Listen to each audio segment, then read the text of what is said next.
We will begin our webinar in just a minute.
Good afternoon, and welcome to our Tech Thursdays webinar series, and today's subject is Make Work from Home Work for You. I'm Rob Grimes, the CEO of the IFBTA, International Food and Beverage Technology Association, and I will be your moderator for today's session. Today's session is really a special one because things have really changed in the last 6 months. And as we talk about how those things change, this is going to give a different perspective from some of the challenges we've faced, but also some of the opportunities in the future for working from home. But before we get started, let me fully introduce the IFBTA to you. Next slide, please. The International Food and Beverage Technology Association is very proud to be working alongside of Clarion Events, which puts on the Restaurant Show in New York, the Western Expo, and the Florida Restaurant and Lodging Show, as well as Tech Bites, to bring technology education and networking to the 3 shows, but also through these webinars. The IFBTA is a not-for-profit trade association that is focused on technology throughout the industry on a global basis. It is open to all who are interested in it, whether you're a supplier or an operator, a consultant. It really doesn't matter because everybody has an equal seat at the table as we do webinars, as we do our meetings through our 10 chapters, as we do our industry events when the industry events are back and starting again. And it is a global organization that on the education side has a certification program as well and fosters a lot of industry partnerships and support, such as the ones that bring you this webinar today. On to our next slide, please. So a little bit of housekeeping before we get started. If you have questions, please submit those questions via the Q&A tab at the bottom of your screen. Those questions will be sent to me, and then I will be asking those questions during the Q&A session at the end of the panel session. We would ask that you stay away from any kinds of questions regarding sales, pricing, political discussions, or disparaging remarks. And if you want to specify a specific speaker or you want to go ahead and address your questions to the whole panel, go ahead and say that in your questions, and we will work to answer address as many as we can during the time we have. Your microphones are muted during the session, and so if you have any comments that you want to share or communicate with the panel, you can use the chat function to go ahead and do that. But again, please use the Q&A tab to submit any questions. There is going to be a recording of the webinar, and that will be made available shortly after the call via foodandbeverageshows.com, the IFBTA.org, and also the partner websites, and of course on social media. So with that behind us, let us go ahead and meet our panel. And panelists, if you would turn on your videos, there you go. So today we have a really good panel of speakers with a different cross-section. Of course, you can read who they are, so I'm going to let them introduce themselves. Our perspective today between this is not only taking a look at home resources and working from home, because that has many different flavors, but there's not only the HR side, but there's the tech side as well. And so as you'll hear from 2 of our panelists who actually come from the same company, you know, they are able to address those 2 different pieces. So I think we have a pretty good broad view of this today. So what I'm going to do is ask each one of our panelists one by one to introduce themselves, tell us a little bit about your company, your position, and then what your perspective is or your initiatives in being able to work at home. And then, of course, if you have any observations you want to make about what's going on in the industry and work at home, you're certainly welcome to do it. But if you don't do it, I'll be asking you those questions later. So why don't we go ahead and start with Jim Hughes, who is the Vice President of Human Resources for Red Lobster. Jim? Thank you very much, Rob, and good afternoon, everyone. As was just mentioned, my name's Jim Hughes. I'm the Vice President of Human Resources for Red Lobster. I've been with the company for a little over 9 years and had previous stints with PepsiCo and General Electric before that, but a little over 25 years, all in human resources.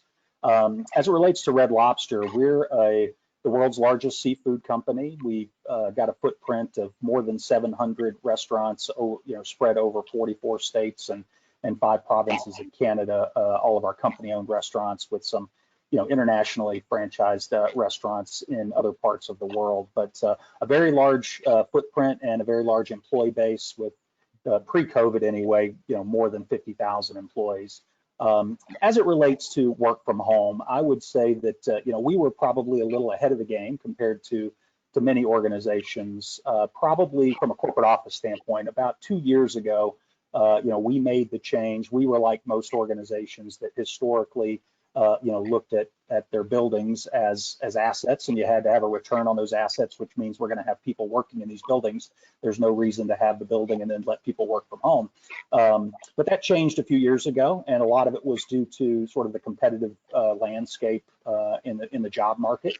More and more people were demanding the opportunity to work from home. It was a prerequisite that people were referencing to us, if they did leave our organization and go somewhere else in the next interview, they might say that, work from home contributed to their decision. And so we implemented a program about 2 years ago that allowed corporate office employees to work from home 1 day a week. We were able to put in place policies at that time. We kind of had, requirements to participate, performance requirements, home office requirements.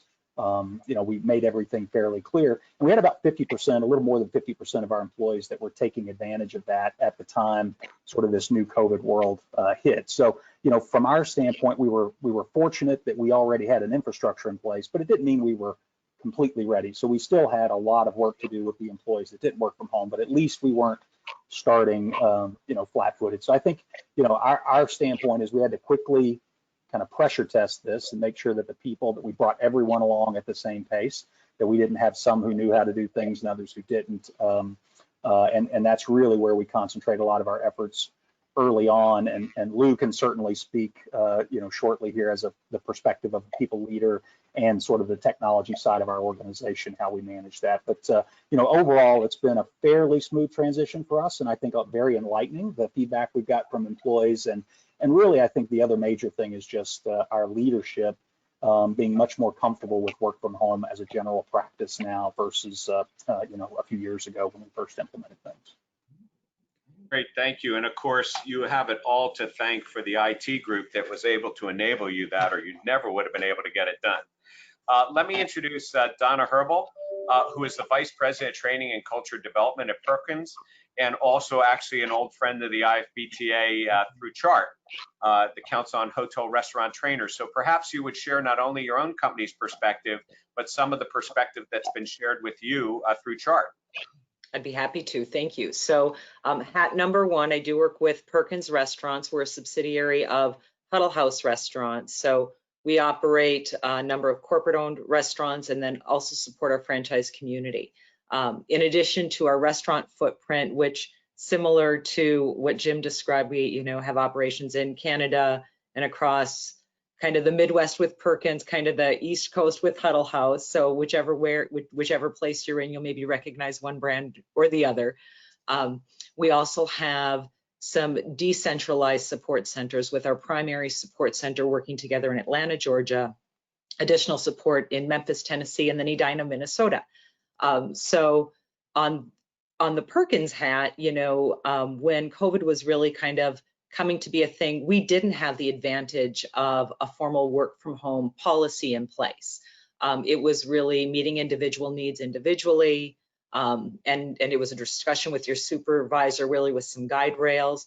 We had systems, but they weren't well used or adopted. It was kind of, well, periodically people can use that. We had some experience to working through remote teams, more through decentralized work offices than actual work from home.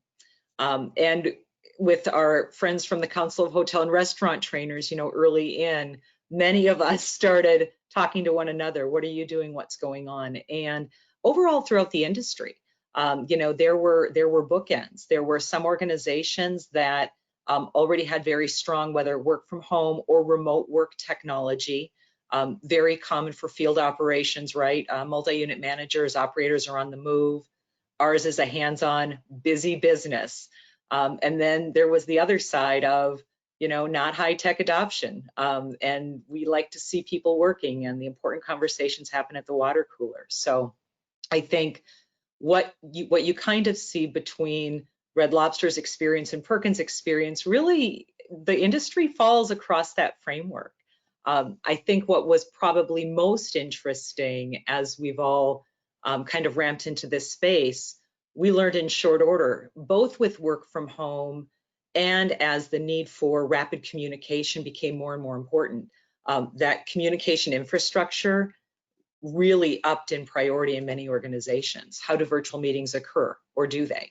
How does communication happen? What are some of the cultural norms around that? So my primary hat is in training and culture development. The big things that I think we've learned through this transition, number one, yeah, share some love with your IT teams if your remote work stuff is working, because there's a lot with document security, data security, and everybody takes the ability to video chat or share documents for granted until it doesn't work. So if it's working for you, send a thank you basket to your IT team. There's a lot in turning the crank to make that work. And our IT team did an amazing job. We rapidly flipped the switch and said, I think we're going to do this. Everyone literally sent out a memo. Everyone take your computers home. We're going to go for this tomorrow. And we work with great people who were like, sure, all right, let's go for it. And gratefully, we did some stress tests and found that it held. The second thing that I think happened very quickly was identifying and shifting expectations and norms. And this is throughout business and industry. There are, as Jim mentioned, there's a lot of people who are looking for work from home. It's very common. But there are also leaders and supervisors for whom it's not as common. And so in this environment, kids aren't at school, they're at home. So the FedEx delivery people don't know you're on a conference call or an important meeting. So we had to shift some of those expectations about what was work from home going to look and feel like. You know, we had some great marketing meeting, and it's a big day for the 5-year-old to show up in the background and photobomb the whole event, much to their parents' chagrin. Those things happen. So you kind of have to reset a little bit with expectations to meet your work staff where they are. Working at home, especially during this disruption, isn't everyone's wish list. In some cases, it's 2 parents at home with a couple of kids and a couple of dogs, and they're thinking, only one of us gets the kitchen table, the other one's got an office out of the laundry room. Those are real challenges.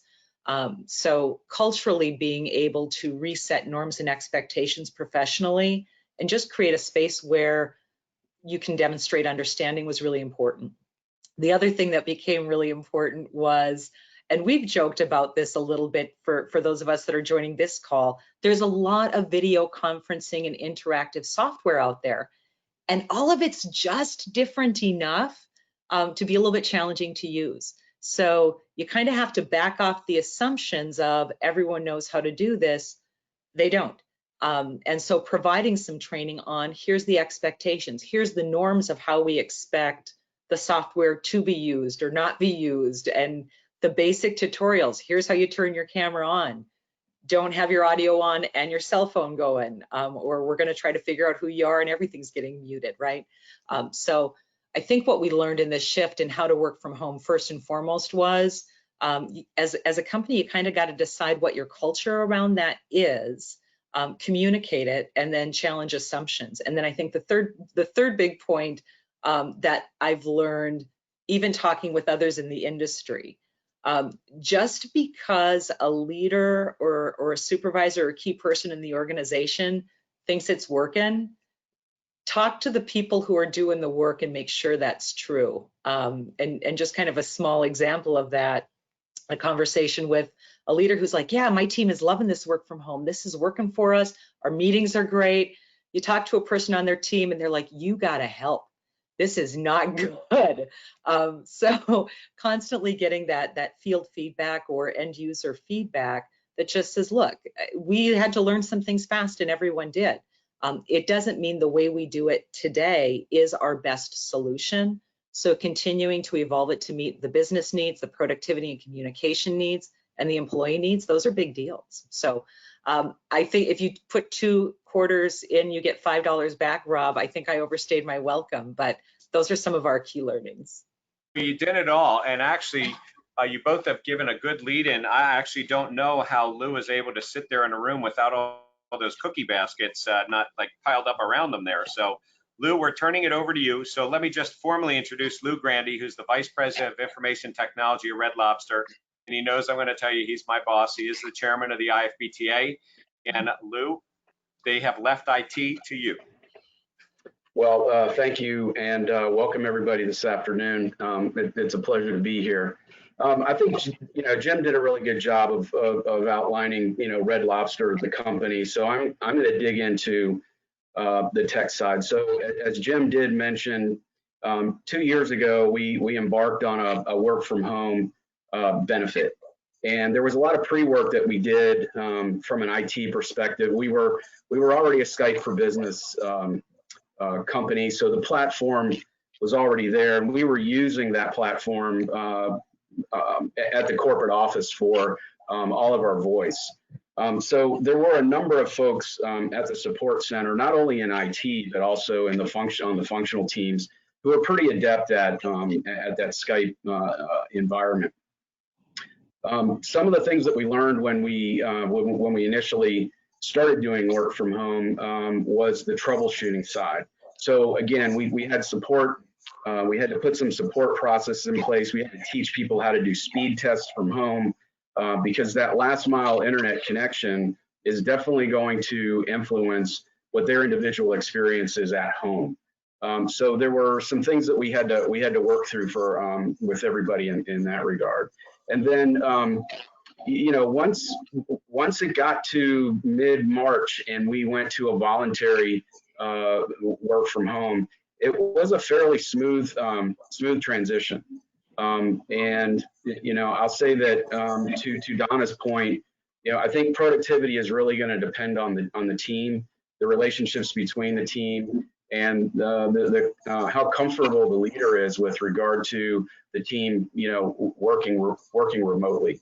But from that perspective, you've got to focus on the performance and the productivity of the team, and you can't really worry so much about clocking in 9 to 5, so to speak, because again, as Donna pointed out, there's a lot of dynamics about working from home. The specific situation that we all were in with kids going to school virtually, and if you're 2 working parents, it was quite a pressure cooker there for the months of April, May, and June. During that transition, I will say this about technology: we had already been looking at Teams, and we did transition at the beginning of June from Skype to Teams while we were working from home, and that transition was relatively smooth. Most of the IT team had already migrated to Teams. We already had a state initiative to get off of Skype for Business because Microsoft was deprecating that solution. We hadn't planned on making the switch in June, but it just made sense, not only from a business and collaboration perspective, but there were some financial benefits for us as well. So we made that transition. We did leverage Microsoft from an online learning perspective. We had a 101 level class and a 201 level class. They were Teams meetings, and we also put some links out there for online training. There's all kinds of content out there, really, for any one of these platforms.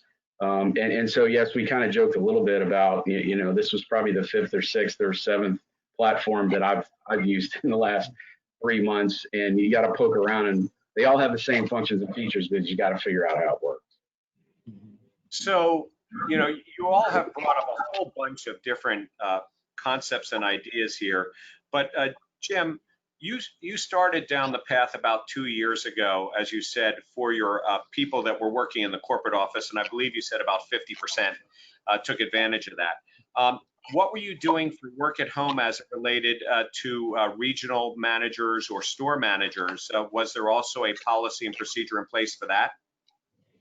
Yeah, so again, we're a large footprint organization, and so we've, it's one of the reasons why I think even moving work from home into the corporate office was fairly easy and natural. And to Lou's point, we already had a lot of the infrastructure in place because we had, you know, about 80 directors of operations that were home-based employees. We had, you know, another 8 or so vice presidents of operations that were home-based employees, and then some facilities managers as well as field-based recruiters. So we had some home-based employees, and we were very familiar with using technology to keep those people connected. It just wasn't an offering that was made to the people who were working in the corporate office. Again, it was that historic mindset that we've got a building. Why wouldn't we require people to come to the building? It's a tool. We pay for it. We expect them to use it. And it was really only the sort of the marketplace that was telling us, no, this is something people value as part of their compensation, the flexibility to be able to work from home.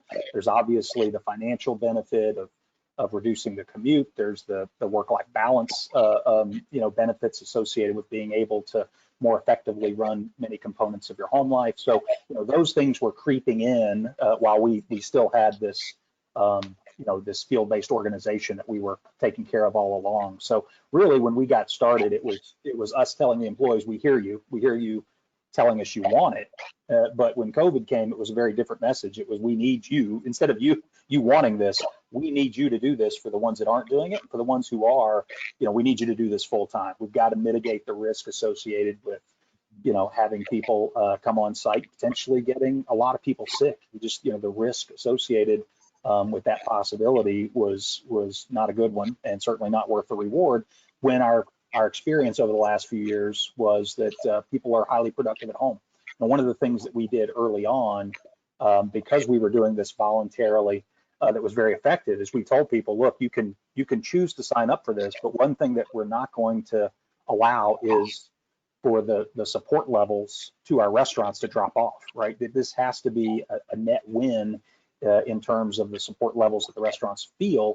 And so we actually did a survey out to our field operations, to our restaurants, and said, you know, let's get a benchmark. Tell us about, and we literally went to the department level, you know, give us feedback about each department, rate each department on, you know, how quickly they get back to you, how responsive they are, the quality of the service you receive.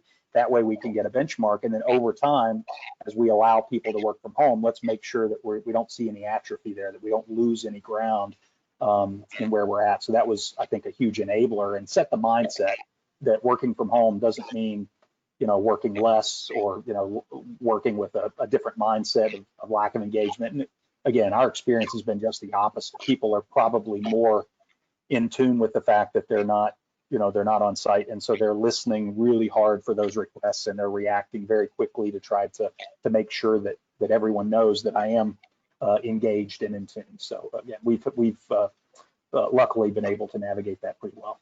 So you had a 2-year runway, but Donna, I don't believe you had a 2-year runway. So the question, you know, for you really is, how quickly did you have to put this in place? And in doing that, were there a whole bunch of things that you hadn't really thought of in advance that you had to do, like perhaps supplying the kit that they did, the bandwidth issues, security? You know, again, from an operational standpoint, I know that Lou can probably answer it from an IT standpoint, but you had to move quick. So how much time did you really have between this is what we got to do and this, and it works?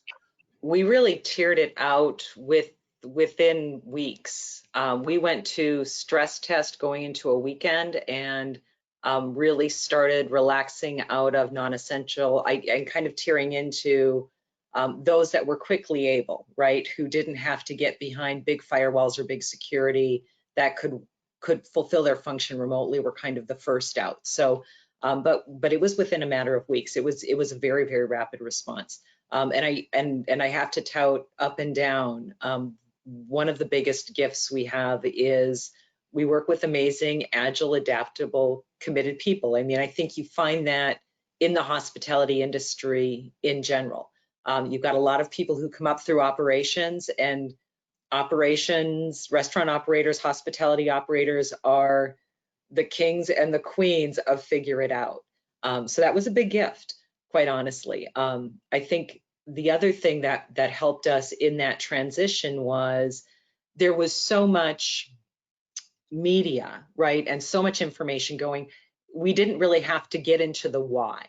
And so I think one of the things that made this easier, we've been having some conversation around, does this make sense? How does it make sense? What might that look like? The fairness factor was always one of the concerns, but of course, when to the point of, look, you get too many people together, we're creating risks for everyone. This is about risk mitigation. It's just about being a good team player, a good coworker, a good employer. People respond to that. So one, the timing was quick. Two, we learned a lot. We had to, there were some places where we thought, wow, let's never do that again. Is there something that came up for you that you weren't expecting when you say you learned a lot? What was your something?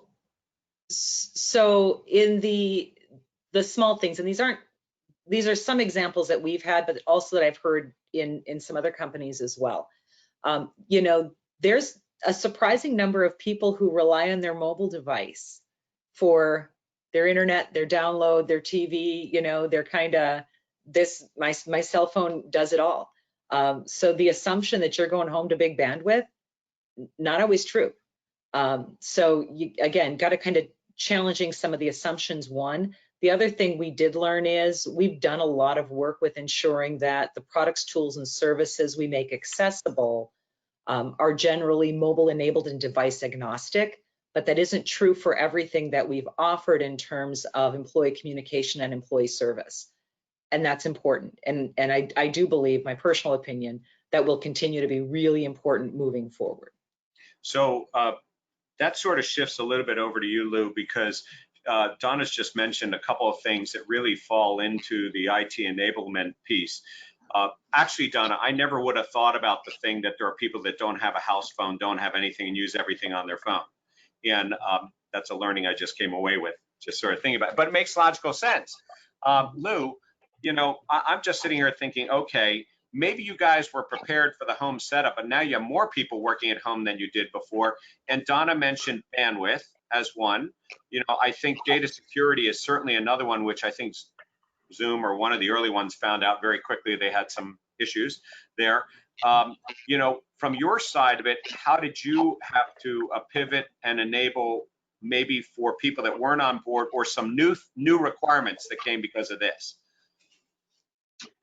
I mean, quite honestly, Rob, it was there were really no speed bumps for us. The biggest speed bump was, to your point, instead of having, on an average day, we'd probably have, what, Jim, maybe 30 or 40 people working from home, because they were, mind you, they were only working from home one day a week. And if you picked Monday was your day. It wasn't like it floated, it floated around. So now all of a sudden you have you've got 300 people working from home. The resources on the back end, we're highly cloud-based, so scaling the resources to handle the workload on the back end was not an issue. The biggest issue really is the last mile connection. And so, like I said, we had worked through that. We had support documentation. We do have tech support for the folks at the office, and so there were some issues that we had to work with on a case by case basis. If somebody was on a, I mean, even today, if you're on a 20 meg DSL circuit, your service is not going to be that great, quite honestly. So yeah. That was the biggest issue. As an individual, that's going to be your biggest issue. From a security perspective, again, as far as document management, DLP and others that we already had corporately, this whole solution was designed from the very beginning. So we weren't caught flat-footed at all in March. And fortunately, I have a really good team. So this is addressed to both Jim and Donna. You know, all of a sudden you have people working from home that weren't supposed to be working from home. And I suppose, Jim, I think you mentioned it before, you had regional and even managers that now have to have access to it. You hate to get into those roadblocks. And I know a lot of things probably were forgiven because of what's going on, like certain laws that have to do with not only data security and privacy, but actually also with compensation and measuring work from home, because that was always a debate with training, whether you take it at home or not.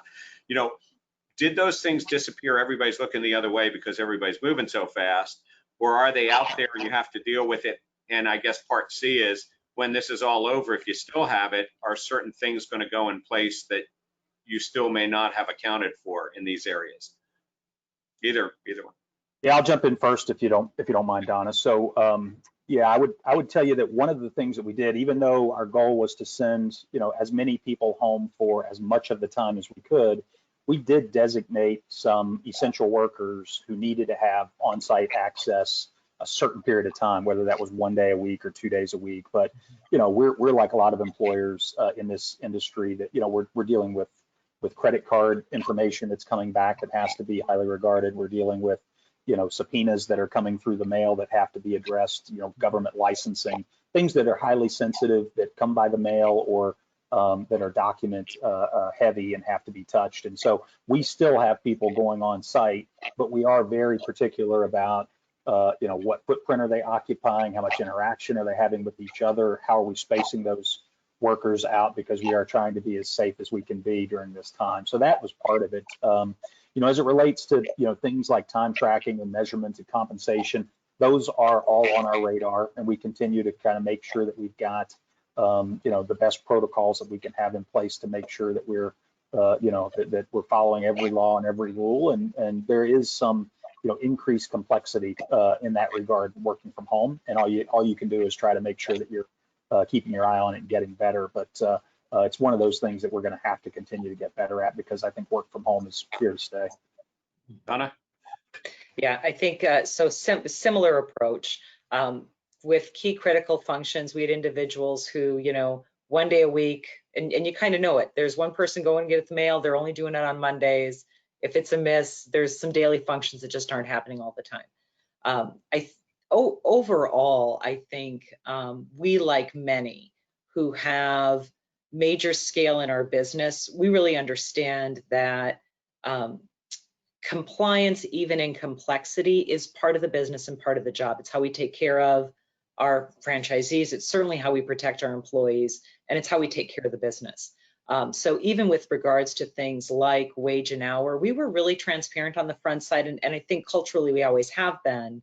We're pretty hardcore on, you get paid for every minute worked, but don't be fibbing about the minutes you're not working. But likewise, we don't really do the off the clock piece. So, and we really just set up, and again, it comes back to culturally, that's part of setting the expectation. Let's level set on the expectation of, when you say work from home, what does that mean at 7 p.m. when dinner's on the table and you're an hourly person? So, you know, you also have to communicate. Just because people are in their house with their computer doesn't mean they're working from home 24/7. So again, culturally, you have to really establish that on the front end, and people kind of get it. But if you don't say it out loud, you do run, I think, some of those risks where you kind of go, I don't really know what I want to do with that. So it's good stewardship, good stewardship. So I have a follow-on question for you, but let me just remind our audience that if you have questions, please submit them on the Q&A tab, because in about 10 or 15 minutes, we will be hitting the Q&A portion where we'd like to go through your questions as well. So please do that. Donna, you mentioned the franchisee word there. And we all know sometimes it's difficult, and sometimes it isn't so difficult depending upon relationships with franchisees. But I'm going to guess that while you might have been prepared for while you might have had to put some things in place, and even, you know, and were prepared, the franchisees might not have been. So how did you provide them some sort of standards or learnings in this, how they should work at home to run the operations as well? Sure. Well, that's a great question. So the first thing I've learned over many, many years of working with the franchise community, franchisees are business people first.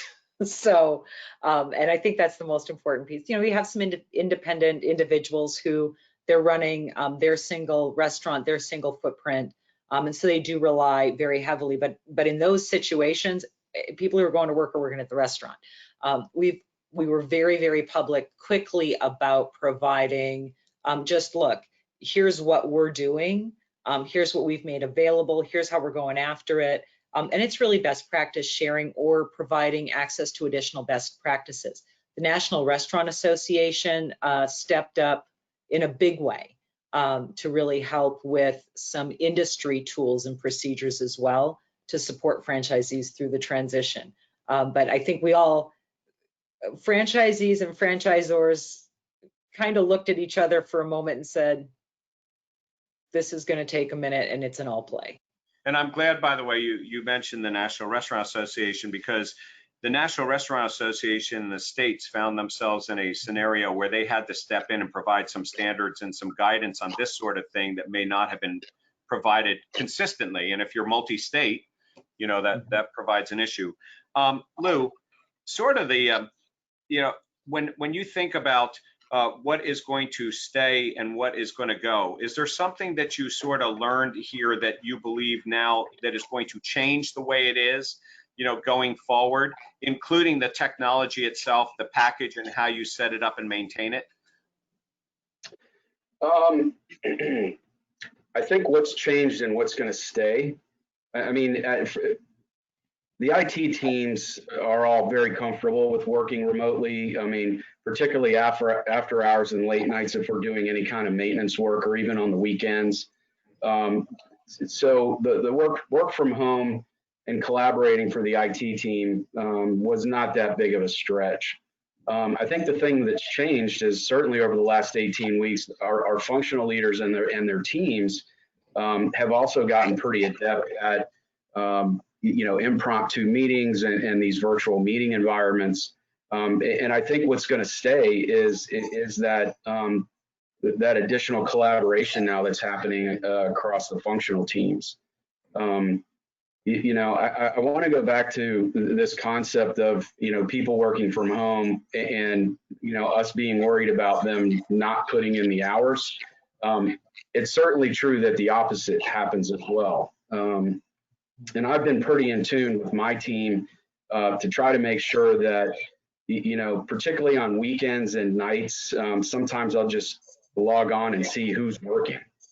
And I've seen people that are just working nonstop 7 days a week, and I'm asking. They just leave their computer logged in. No, because you chat them or you dial them up and there they are. So you also have to watch out for the opposite, which is kind of the burnout factor. Because I mean, I don't know about you, but I can find myself logging out of a meeting at 2:59 and logging back into a meeting at 3 o'clock, and before I know it, it's 4:30, 5 o'clock, and I haven't been up and out in 3 hours. So it's real easy to kind of get tunnel vision as well. So you've got to play both sides there. So sort of a question for all three of you, because Lou, I think you just brought up also the interaction and how people have gotten used to working this way, and maybe the tech guys even more so than others. But I'm wondering what happens when people start coming back in. Surely some of you have lost people, so you probably hired people. And Donna has used the word culture a number of times. So how do you hire somebody, or how do you hire somebody and give them a culture over, you know, a webinar and a Zoom call, you know, number one, and number two, what happens when this is over and now they actually have to deal in person with people again? Anybody? I'd be happy to kind of go in first, because as I mentioned, we also have some smaller remote satellite offices. So one, I think it's really important to understand this isn't a blip, there's a shift. And so understanding what culture is, defining it, communicating it to people who are here and to people who are coming on board, I think that's important.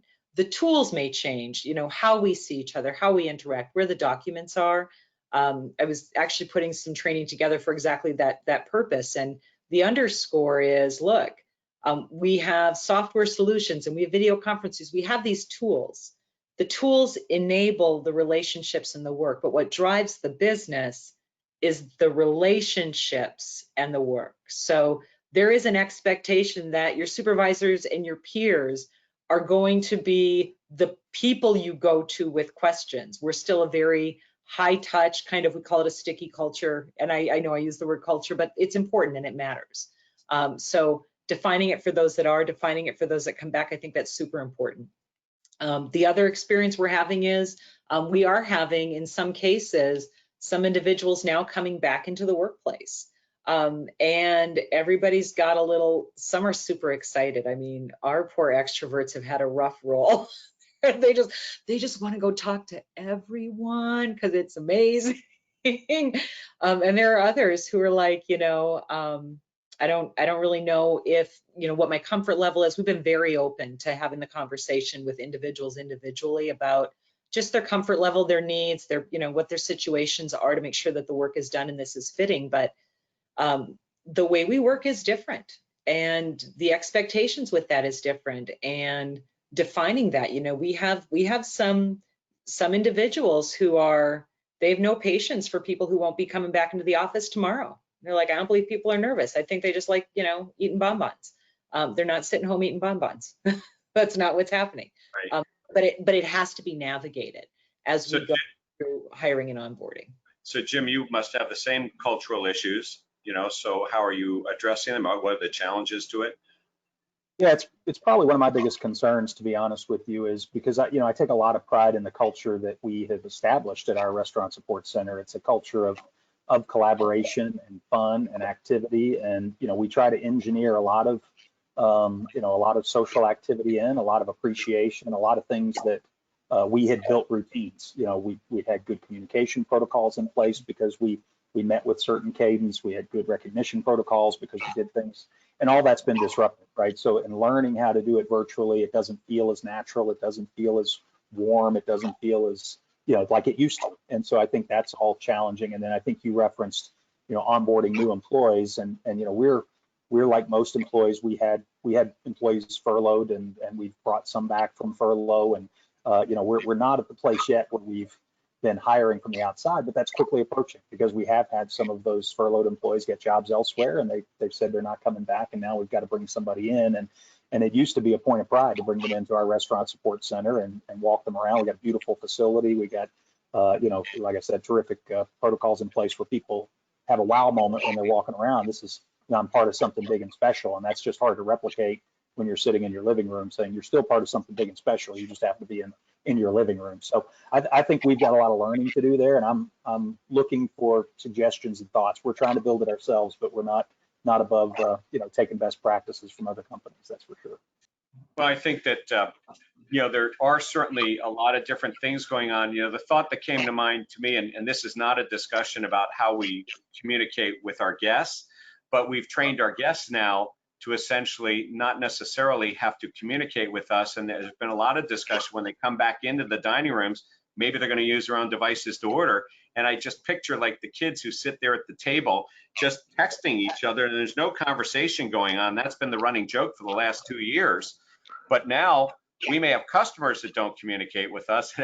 So we are going to have to teach people in some ways to communicate again, you know, in person and not necessarily digitally, you know, both at home if it stays this way, and also in person there. Well, but I think that'll happen. You know, as a practitioner, I brought several people back from furlough, and even though we haven't had to bring anybody in from the outside, and they know how the company works, they know how the function works, they know how their team works. You know, anybody that was out for a 10 or 18 week gap, there is a period of sort of re-engaging, because when we furloughed, the people that were left stopped doing some things that they were doing because it wasn't important, had to pick up some of the work that the other people weren't doing, and then blend that in with the work that was their responsibility that they had to keep doing. And now as you bring people back, it's not intuitively obvious to those folks to kind of redistribute that workload. And some of the feedback that I've gotten from the folks that have come back from my team has led us to be very deliberate when we onboard somebody. You know, I personally reach out to them, and I have been. We stayed connected with everybody who was furloughed. And I implemented something in the very beginning. I called it stopping by your desk. And I told my team right up front, I said, hey, you may randomly get a call from me. I don't want you to sweat about it. I don't want you to be anxious about it. But I'm going to touch base with you every couple of weeks just to see how you're doing, make sure your family's good. And it's kind of interesting when you do that.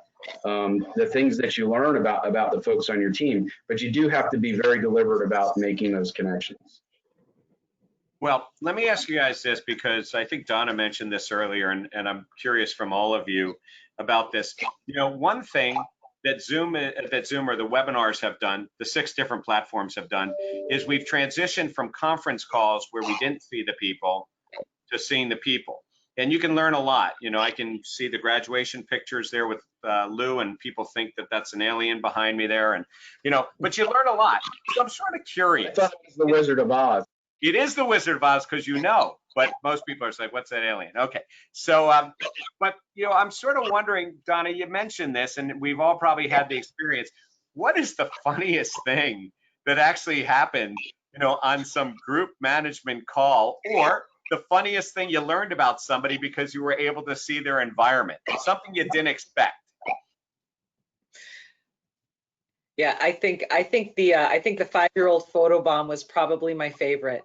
And you know, when you're on the camera, especially if you're engaging with individuals and you're focused on telling the story, you don't really, and it's happened more than once. But I think that was, I mean, this little kid was back there, his mom, and he was like showcasing, like doing the flex and like watching himself on the camera. And there's no point to be like, okay, no offense, we're no longer paying attention to you. Your kid's lighting up in the background. I mean, what do you do with it? But there's been a lot of, you know, you're in and people are working, then and all of a sudden you get this little like face comes shooting off with like, hey, who are you? But it does give you the opportunity to get to know somebody better, a little bit more about them than you would ever know. Jim or Lou? Yeah, we all know each other's pets now. There's no, everybody knows everybody's pet and what their tendencies are.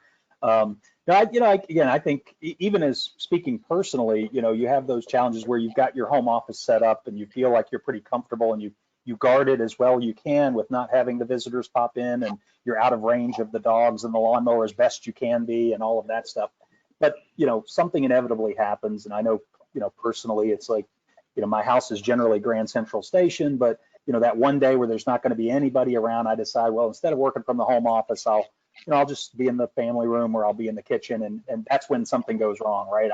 My laptop wasn't fully charged. I'm in the middle of something and I got to run back to the office and get connected because I'm going out as people are waiting to hear from me. And you know, you're going to run into those kind of things, and you live and you learn, but it's comical sometimes, that's for sure. Lou, you got a moment you want to share? Well, I mean, Jim stole my thunder. It's an animal story, but one of the guys on my team, so we were having I think it was a one-on-one.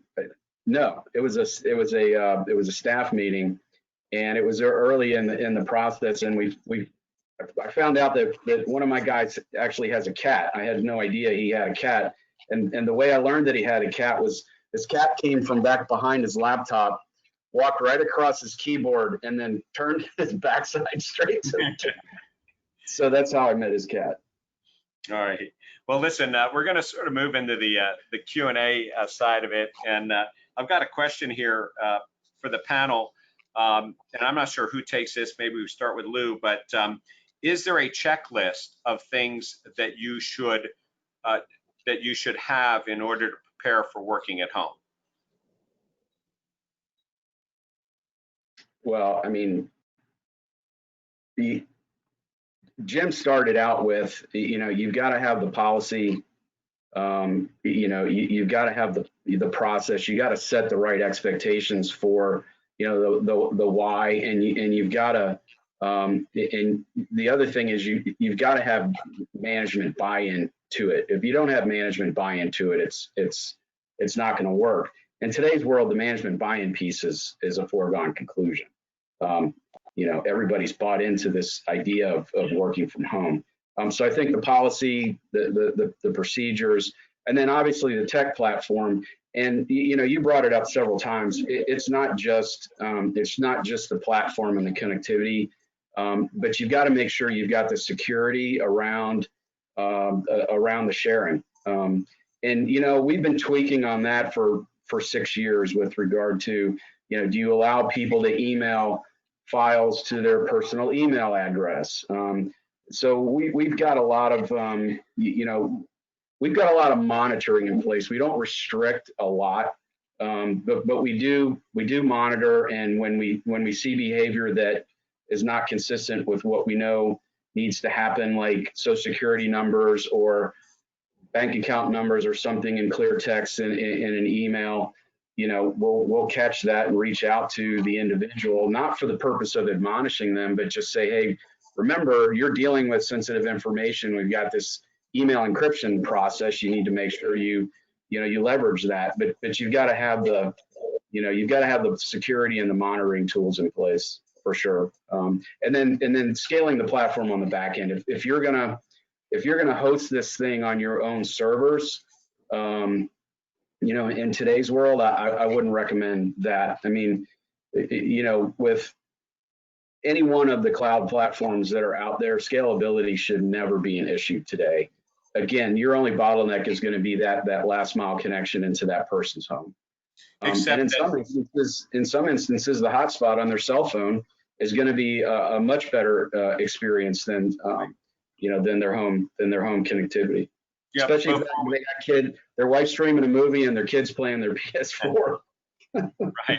Well, but also you have to, I think your very first point was management buy-in besides the policy and process. And management buy-in also means the funding to go ahead and do it, because there may be some expenditures that are not in a normal IT. They may be an overall IT budget, but people focus on IT at the store and some other things. So, well, certainly everybody needs to be on a laptop, which is more expensive than a desktop. Then you've got your endpoint security for your laptops because they're mobile and roaming and connecting on the internet. So there are cost considerations to that when you start getting down into the the technical layer of the solution. Right.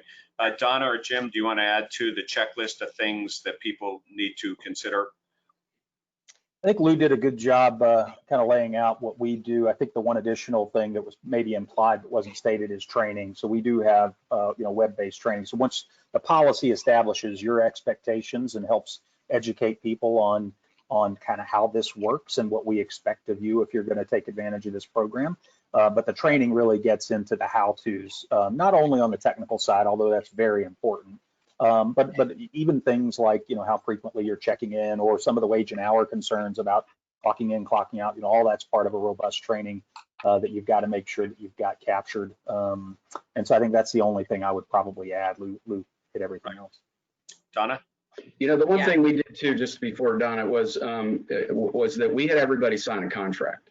That we basically had a one-page contract that said, this is what I'm agreeing to. They had to be signed by the employee and then approved by their manager and then their functional officer. Yeah, I think there's a lot of checklists out there that can be pulled up, and what Jim and Lou have described in terms of tech, connectivity, policy, procedure, training, absolutely true. I think the only other thing that I think is important specifically for supervisors is what are the standards around performance management and coaching and feedback. And that's the one that I haven't seen as consistently on many lists as I've worked with others in the industry, that I think is important. How frequently do you expect people to be talking and checking in on their people? Lou would stop by their desk periodically, and I love that. Not every supervisor is highly dialed in like Lou. And so for supervisors specifically, if I have issues or concerns, what do you want me to do if this isn't working? I think it's the other last kind of part. Just as a comment, the industry has spent a lot of time in the last 5 years probably moving almost all applications to the cloud. Had they had not done that, we probably would have had a lot of issues. Also, you might think that this question's a little late to ask people what the checklist is, but the fact is that not everybody shift, or we're big enough, or not everybody shifted that way. And a lot of people coming back to work are going to now expect to be able to work at home. So there is some opportunity here. I got a question for Donna, and it's actually a chart question. And you talked about resources available from the National Restaurant Association, but you've been very involved in CHART, which is training people how to train and providing that service. Are there some resources available through CHART and some learnings from CHART that are being shared with the trainers and the people that have to educate not only line employees and onboard, but also staff that have to transition to a new way of work? Yeah, I'll tell you. CHART and CHART relationships have been invaluable to me in my role. So if you have the chance to go to the website, which is CHART, it's the Council of Hotel and Restaurant Trainers, but just chart.org, there's training and events. And I will tell you, there's an archive of webinars that have some really good content for for example, train the trainer. What do you do with leaders and supervisors whose teams are now decentralized? There's regional training forums, virtual training forums, similar to what's offered with the IFBTA, which this is a fabulous format to get people together and be talking about what matters most in the industry. But similarly, so there's every other month, there's kind of a high power webinar, there's virtual training forums and virtual roundtables to interact with. And the webinar archive is very, very powerful for those, especially training department or HR departments of one who are thinking, or even a handful that just want to benchmark and say, and I think that's some of this checklist question as well. I know what we're doing. Did we do it right? Or what are we? People don't always think that there are specific resources for our industry other than serve safe and how to customer service and things. But in reality, even for these types of things, as a number of you have said, we have very enthusiastic staff. They work 24 hours, and they really care, but there is certain tools and things that they need in their job to do a business as ours. And so places like CHART, the National Restaurant Association, National Retail Federation, other groups like that are very good, and the IFBTA, of course, are very good sources of information. So we have time really for one more question. I would like to make it a wrap-up question. There's probably a couple, three things that people really should remember here. This has been very good because some were really into it and some had to pivot into this. And, is there something that a learning that came out of this, a surprise, something you had not thought about that is going to make a difference going forward in how we do this in our industry that you just wanted to share, maybe as the prediction or the learning that you didn't even think of 6 months ago as it came to working at home and managing our industry from home? Jim? Yeah, I'll get us started. I think, from my perspective, when we started, like I mentioned, we had a little bit of a heads up, and I could have seen back then the desire to expand work from home a bit. What I didn't see was, the fact that this was going to swing, the pendulum was going to swing so completely to one side, and you're going to have people for, health reasons, for other reasons that are going to say, I need to work from home. I can't put myself at risk. I'm a caregiver to someone, or I myself have a compromised immune system, and I need to work from home. And I think we've learned, really everybody's been forced to learn the reality of how effectively can you work from home. Whether you were an old school, I don't think it's for us, and I don't think people work that hard, or whether you're, Google or Microsoft and everybody should be working from home, or somewhere in between. Now your organization's reality as it relates to how effectively you work from home. And I think you're going to make both individual and company decisions based on that. I think companies are going to have to look at space and say, is it worth what we spend on expensive real estate in downtown high rises, or does it make sense for us to give people, what they want, and us to harvest back some of that space at the same time. Now, it's not a good market right now to be looking to get rid of a lot of space, but in the, over time, I think people have now learned maybe that's a trade-off we'd be willing to make if employees really want to work from home more. But you're still going to have those employees who would prefer to come to an office, and so you're going to have to figure out what's the optimal blend for you, and how do you ultimately make all these trade-offs work for as many people as you can. Lou?